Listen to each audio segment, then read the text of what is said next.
គ្រាន់តែចេញក្បាលដំបងមកស្មានតែ SJ ខំតែ O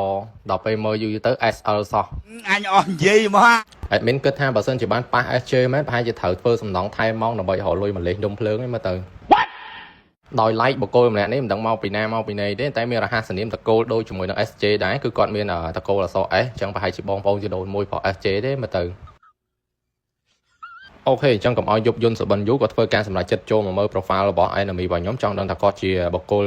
លេងដុំភ្លើងនៅចំណុចណាសម្រាប់ខ្ញុំអញ្ចឹងណាដោយតែអ្នកនរនេះមិនឃើញអញ្ចឹងគាត់ចូលមក profile របស់គាត់ភ្លាមឃើញកតុំរុយហោះឆ្វាត់ស្វែងពេញ profile របស់គាត់តែម្ដងអញ្ចឹងយើងអាចវាតម្លៃថាបុគ្គលម្នាក់នេះក៏ជាអ្នកដែលលេងដុំភ្លើងដែរអញ្ចឹងណា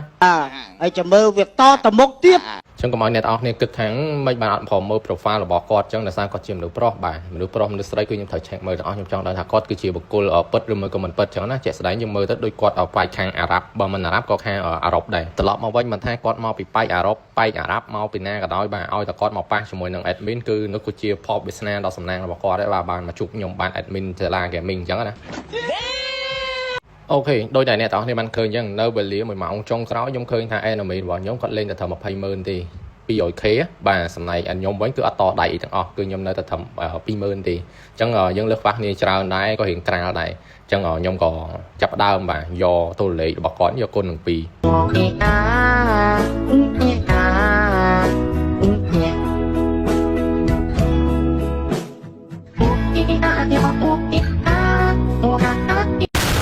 ដំបងគិតថាដាក់តែត្រឹម 40,000 ទេព្រោះយើងយកមកគុណ2ដងវា4ណោះដល់ពេលដាក់ចូលដាក់ឡើងវាជក់ដៃសបាយដៃដាក់ដល់ពេលដាក់ចូលដាក់ឡើងរហូតដល់ 90,000 វាក្បែរ1លានដែរអ្នកនរគ្នាខ្វះតែ 10,000 ទៀត1លានបាត់គិតអី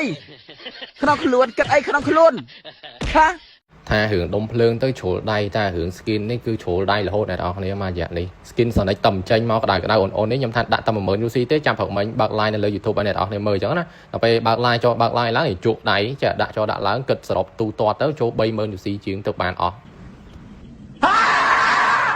បន្ទាប់ពីការប្រកួតរបស់យើងឈានដល់ទីបញ្ចប់យើងធ្វើការរងចាំរយៈពេល20នាទីហើយយើងធ្វើការត្រឡប់មកវិញនៅកន្លែងដុំភ្លើងរបស់យើងនឹងឃើញថាតើការប្រកួតរបស់យើងទទួលបានប្រមាណបន្ទុកបាទជាក់ស្ដែងនៅក្នុងការប្រកួតមួយនេះខ្ញុំទទួលបានរហូតដល់54បន្ទុកអញ្ចឹងយើងខ្វះតែ18ពងទៀតតែប៉ុណ្ណោះយើងបាន PK 10បាត់តើហើយបាទហើយយើងនៅសល់2 round ទៀតណាទើបយើងលេងចប់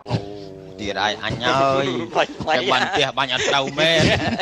ជាចុងក្រោយសម្រាប់គ្នាយើងដែលមានបំណងចង់លេងដុំភ្លើងយក PK 10អាចធ្វើការតាក់ទងមកកាន់ admin បាន admin ធ្វើការបញ្យល់ឲ្យបានកាន់តែច្បាស់អំពីការលេងដុំភ្លើងហើយធានាថាអស់តិចចំណាយតិចតែបាន PK 10អញ្ចឹងអរគុណច្រើនសម្រាប់ការទស្សនាវីដេអូនេះពីដើមដល់ចប់ជួបគ្នានៅវីដេអូក្រោយ